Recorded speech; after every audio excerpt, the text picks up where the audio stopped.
For the sake of the video, can you explain why it's dangerous to have such a small number of representatives as opposed to a large number of representatives? It is dangerous to have a small representation like we have, because in the end, it is the job of your legislature to defend your liberties, to defend your rights. Again, I'll go back to that wonderful code, Government Code 25,000A. Every county shall have 5. Probably okay for Alpine County. Probably good, healthy representation. I'll bet money that 90% of the people in Alpine County, and I guess population's 1,100, I'll bet you 1,000 people know who their reps are. When you get to larger jurisdictions, no one knows who their reps are. There was a great study done by a professor at Yale, Professor Dahl, and he got into Europe and to various countries that had really good representation. He found that the citizens knew what their rights were.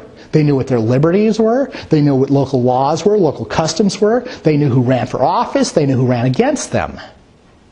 When you get small districts, you start learning things. For those people who are so inclined, there's a wonderful clause in the Bible that says, one man sharpens another. When you have a lot of representation, you start interacting. You start discussing things. You start developing interests. The informing function becomes really powerful. You know what? I'll get into this. This is really powerful. When you have a lot of reps and you have small districts, the reps know who voted. And they start going to the people who haven't, because it now matters. Where the districts are so big, you can't know, the incumbent just knocks the other guy out. Gets as many to vote, and he doesn't care who doesn't vote. When the districts are small, they start saying, you know, you didn't vote. What can I do for you?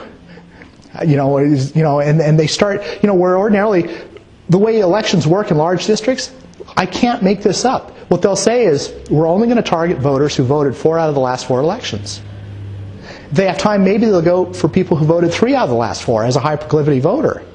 But if you haven't proven that you haven't gone 4 out of 4 voters, they're not going to bother talking to you.